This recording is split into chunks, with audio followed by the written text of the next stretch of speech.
Hi friends, welcome to my channel. ఈరోజు video చాలా ఇంట్రెస్టింగ్గా ఉందండి. వీడియోని ఎక్కడ స్కిప్ చేయకుండా ఎండ్ వరకు చూసేయండి. ఇక జేడీకేడి ఇద్దరు కౌశికిని ఇన్వెస్టిగేషన్ చేస్తూ ఇలా అడుగుతూ ఉంటారు. ఆ రోజు మార్నింగ్ మీరు నిద్ర లేచినప్పటి నుంచి ఏం జరిగిందో పిన్ టు పిన్ మాకు చెప్పండి అని అంటుండగా కౌశికి వాటర్కి లేవడం, ఆ తర్వాత తనకి సౌండ్స్ వినబడడం, ఆ తర్వాత పరందామయ్య దగ్గరికి వెళ్ళి కడుపులో ఉన్న కత్తిని బయటికి తీయడం అన్నీ కౌశికి చెప్పేస్తుంది. ఇంకా జేడి ఇలా అడుగుతుంటుంది, ఆ టైంలో ఎవరైనా ఇంటి నుండి బయటికి రావడం కానీ బయట నుండి ఇంట్లోకి వెళ్ళడం కానీ మీరు చూసారా అని అడుగుతుంటే లేదు అని అంటూ ఉంటుంది కౌశికి. అంటే మీరు వచ్చే వరకే పరందామయ్య గారి కడుపులో కత్తి ఉందన్నమాట అని జేడి అంటుండగా అవును అని కౌశికి ఆన్సర్ ఇస్తూ ఉంటుంది. ఇంకా ఆ రోజు భూపతి చెప్పిన మాటలు కూడా జేడి గుర్తు తెచ్చుకుంటూ ఉంటుంది.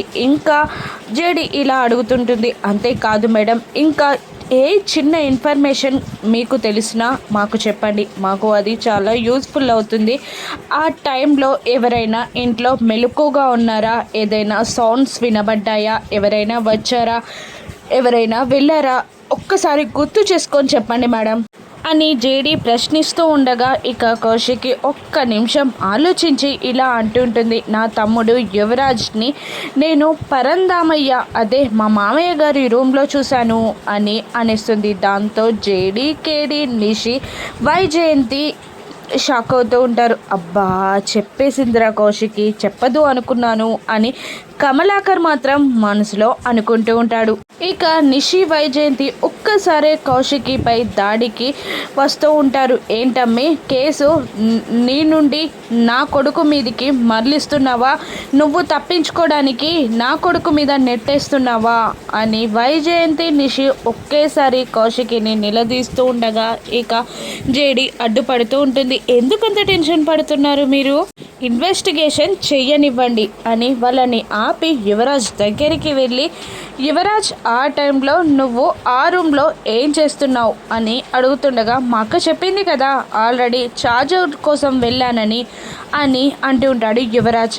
ఆ టైంలో ఛార్జర్ కోసం చూసే అవసరం మీకేంటి, ఆ టైంలో మీరెందుకు మొబైల్ చూశారు అని జేడి ప్రశ్నిస్తూ ఉండగా మెలకువ వచ్చింది, టైం చూశాను, ఫోన్ స్విచ్ ఆఫ్ అయింది, అందుకే ఛార్జర్ కోసం వెతుక్కుంటూ వెళ్ళాను అని అంటూ ఉంటాడు యువరాజ్. అయితే మీ పక్కనున్న నిషి గారినైనా నిద్ర లేపాలి, లేదంటే ఎవరినైనా అడగాలి.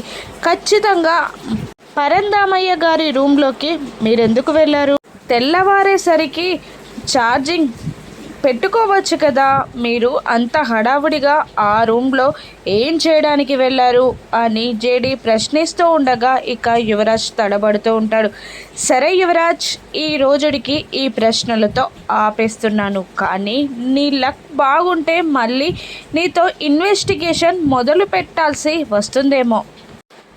ఓకే కౌశికి గారు, మేము ఏదైనా అవసరం ఉంటే మళ్ళీ వస్తాం అని జేడీకేడి అక్కడి నుండి వెళ్ళిపోతారు. బయటికి వెళ్ళి మావయ్య గారి మర్డర్ మిస్టరీ ఇంకా అలాగే ఉంది, దీన్ని ఛేదించడానికి మనకి ఎక్కువ టైం లేదు, ఫస్ట్ స్టేషన్కి వెళ్దాం పదా అని అంటూ జేడీకేడి అక్కడి నుండి వెళ్ళిపోగానే ఇక మళ్ళీ వైజయంతి, నిషి ఇద్దరు కౌశికి మీద దండయాత్రకి వస్తున్నట్టు, ఏంటమ్మి కౌశికి, నా కొడుకుని కేసులో ఇరికించి నువ్వు తప్పించుకోవాలి అనుకుంటున్నావా అని అంటుంటే నిషి, ఏంటి వదిన మీరు చేసిందేంటి, ఈ కేసుతో సంబంధం లేని మా ఆయన పేరు చెప్తారా అని అడుగుతూ ఉంటారు. ఇక అయ్యో పిన్ని, మీరు నన్ను తప్పుగా అర్థం చేసుకున్నారు అని కౌశికి ఏదో ఆన్సర్ ఇచ్చేలోపు సుధాకర్ కౌశికి సపోర్ట్గా మాట్లాడుతూ, నువ్వు ఏమీ ఎక్స్ప్లెనేషన్ ఇవ్వాల్సిన అవసరం లేదమ్మా, వాడి కోసం ఎన్నాళ్ళు నిద్రలేని రాత్రులు గడిపింది కౌశికి,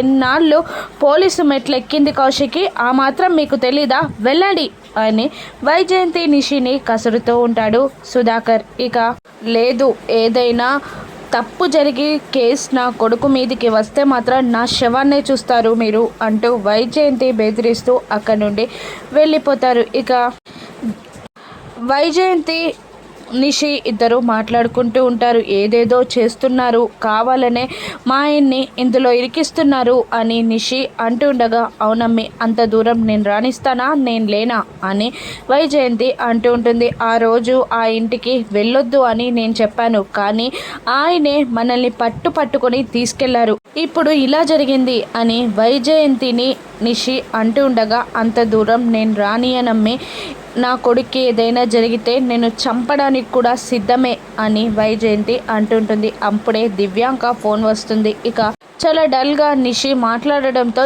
ఏంటి వాయిస్లో బేస్ లేదు ఏంటి, మీ వదిన మళ్ళీ ఇంటికి వచ్చిందా అని అడుగుతుండగా, అవును అని చెప్పేస్తూ ఉంటుంది నిషి. అయ్యో, ఇంకా ఆ కేసులో తను బయటికి రాలేదేమో, కౌశికి అడ్డు తొలగిపోతే జగదాత్రి కేదార్లను ఇంటి నుండి బయటికి గెంటేయవచ్చు. ఆ తర్వాత మీ ఆయనే బిజినెస్ హెడ్, నువ్వే ఫ్యామిలీకి హెడ్ అని నేను అనుకున్నాను అని దివ్యాంక అంటుండగా, నువ్వు అంటుంటే చాలా బాగుందమ్మీ అని వైజయంతి అంటూ ఉంటుంది. ఇక అదే జరిగేలా ప్లాన్ చేద్దామండి, అసలే కౌశికి వట్టి మనిషికి కూడా కాదు కదా అని అంటూ ఏదో ప్లాన్ని దివ్యాంక ఎక్స్ప్లెయిన్ చేస్తుంటే, ఇలా జరిగితే ఖచ్చితంగా మనం అనుకున్నది సాధించవచ్చు, నువ్వు ఇంటికి వచ్చేయమ్మి అని వైజయంతి నిషి ఇద్దరు అంటూ ఉంటారు. మరోవైపు రూమ్లో కౌశికి సురేష్ డల్గా కూర్చోడడం చూసి కీర్తి పాప, కేదార్, దాత్రి ముగ్గురు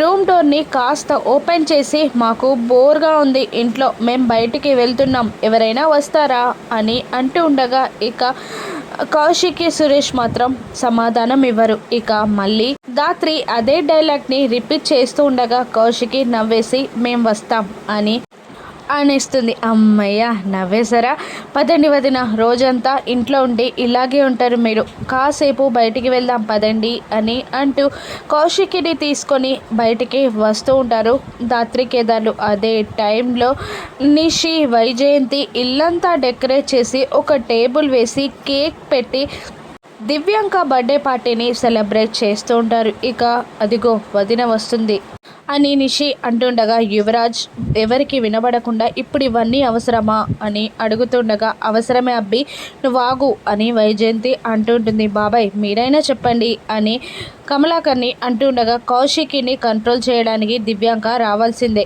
కానివ్వు, నువ్వు కామ్గా ఉండు, వాళ్ళని చేయనివ్వు అని కమలాకర్ కూడా అనడంతో యువరాజ్ సైలెంట్గా ఉండిపోతాడు. ఇక ఏంటి పిన్ని, ఏదైనా ఫంక్షన్ ఉందా ఇంట్లో అని అంటుండగా, అవునమ్మి బర్త్డే పార్టీ ఉంది అని వైజయంతి అంటూ ఉంటుంది. ఇక దాత్రి, మన ఇంట్లో బర్త్డేస్ ఎవరి లేవు కదా అని అంటుండగా, నా శ్రేయోభిలాషిది నా ఫ్రెండ్ బర్త్డే ఈరోజు అని అంటూ ఉంటుంది నిషి. ఎవరు అని అడుగుతూ ఉండగా, దివ్యాంక అని అనేస్తుంది నిషి. నీకేమైందా, బుద్ధుందా, ఇప్పుడు ఇంట్లో ఉన్న సిచ్యువేషన్స్ ఏంటి, నువ్వు చేసే పనులేంటి అని అంటుండగా, తను నా ఫ్రెండ్, నా బర్త్డే పార్టీని సెలబ్రేట్ చేసే అధికారం నాకుంది, అయినా వదిన చేసింది కూడా అదే కదా, ఆ రోజు మా ఆయన జైల్లో ఉంటే నీ పెళ్లి చేయలేదా, 16 రోజుల పండుగ చేయలేదా, అవన్నీ తప్పు కానప్పుడు ఇవి కూడా తప్పు కావు అని అనేస్తూ ఉంటుంది నిషి. అంటే దివ్యాంక దాత్రి ఒక్కటేనా, దాత్రి మన కోసం ఎన్ని చేసింది, మన కోసం ఎంత కష్టపడింది అని అంటూ ఉంటుంది కౌశికి. మీకు దాత్రి ఎక్కువైతే నాకు దివ్యాంక కూడా ఎక్కువనే, ఖచ్చితంగా ఈ బర్త్డే పార్టీ సెలబ్రేట్ చేయాల్సిందే అని అంటుండగా, సరే మీ ఇష్టం అని అంటూ దాత్రి కౌశికి బయటికి వెళ్ళపోతుండగా, ఆగండి వదిన, నేనేదో తప్పు చేస్తున్నట్టు మీరు ఆపనట్టు ఎందుకు బయటికి వెళ్ళిపోవడం, వద్దు ఇంట్లోనే ఉండండి అని అంటూ ఉండగా, దివ్యాంక ఎంట్రీ ఇచ్చేస్తుంది. ఇక రండి రండి దివ్యాంక గారు అని అంటూ నిషి ఎదురుగా వెళ్ళి బర్త్డే విషెస్ చెప్తూ ఉంటారు వైజయంతి నిషి. ఇక లోపలికి వచ్చి, ఏంటి ఆ వదిన మరదలిద్దరూ నాకు బర్త్డే విషెస్ చెప్పరా, అయినా ఒకరేమో పరుల ఆస్తికి ఆశపడేవారు, మరొకరేమో పర స్త్రీ ఆశపడే మొగుణ్ణి కట్టుకునేవారు, వాళ్ళెందుకు విష్ చేసే అంత మంచి మనసు ఉంటుందిలే అని దివ్యాంక అంటూ ఉండగా, ఇక దాత్రి వార్నింగ్ ఇస్తూ ఉంటుంది. సెలబ్రేషన్స్కి వచ్చావు, మంచిగా సెలబ్రేషన్స్ చేసుకొని వెళ్ళిపో, ఎక్కువ తక్కువ చేసావంటే నేనేం చేయగలనో నీకు తెలుసు కదా అని దాత్రి వార్నింగ్ ఇస్తూ ఉంటుంది. ఇక నువ్వు రా దివ్యాంక, కేక్ కట్ చేద్దు కానీ అని అంటూ దివ్యాంక చేత కేక్ కట్ వస్తూ ఉంటారు వైజయంతి నిషి. ఇక దివ్యాంక కేక్ కట్ చేసి ఇలా అంటుంటుంది, నాకు ఇష్టమైన వాళ్ళకి ఫస్ట్ కేక్ తినిపించొచ్చా అని అడుగుతుండగా ఓకే గో హెడ్ అని అంటూ ఉంటుంది నిషి. ఇక నిషి వెళ్ళి సురేష్ పక్కన కూర్చుంటుంది. ఇక ఇలా అంటూ ఉంటుంది సురేష్ని, నేనంటే నీకు ఇష్టమని, నాకు బర్త్డే విషెస్ చెప్పాలి అని నీకుందని నాకు తెలుసు, కానీ కౌశికి అడ్డుకుంటుందని కూడా నాకు తెలుసు. పర్లేదు సురేష్ కేక్ తిను అని దివ్యాంక అంటూ ఉండగా దాత్రి కేదార్లు ఇద్దరు సురేష్తో ఇలా అంటుంటారు, బావగారు మీకు ఎవరిని ఇబ్బంది పెట్టడం కానీ అవమానించడం కానీ ఇష్టం ఉండదు అని నాకు తెలుసు, కానీ అన్నయ్య ఈరోజు మీరు చెప్పే సమాధానం ఆ దివ్యాంగకి బుద్ధి వచ్చేలా చేయాలి. ఇంకొకసారి వదినని ఇబ్బంది పెట్టాలంటే తను మరొకసారి ఆలోచించేలా చేయాలి అని దాత్రి సురేష్తో అంటూ ఉంటుంది. ఇక లేదు నాకు సురేష్ మనసు తెలుసు అని దివ్యాంక అంటూ ఉండగా సరే మా అన్నయ్య సమాధానం చెప్తాడు విను అని దాత్రి అంటూ ఉంటుంది. ఇక సురేష్ వెళ్ళి కౌశికి పక్కన కూర్చుంటాడు. దివ్యాంక గారు ఇప్పుడు మేము విడిపోవట్లేదు, విడాకులు వద్దు అనుకున్నాం, కలిసే ఉంటున్నాం, అసలే నా భార్య వట్టి మనిషి కూడా కాదు అని సురేష్ అనడంతో దివ్యాంక ఇంకా ఎగతాళిగా మాట్లాడుతూ ఉంటుంది. 6 ఏళ్ళు కాపురం చేయలేదట కానీ ఇప్పుడు కడుపు వచ్చింది అని సంబరపడిపోతున్నారు.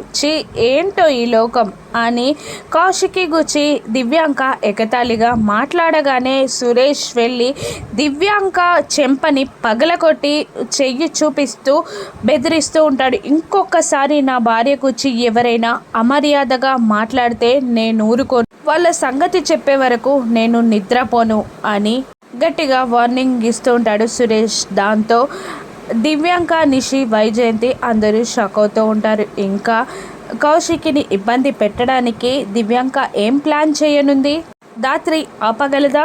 పరందామయ్యను మర్డర్ చేసింది ఎవరో జేడీ కనుక్కోగలరా? రాను ఎపిసోడ్స్లో చూద్దాం. Thank you for watching.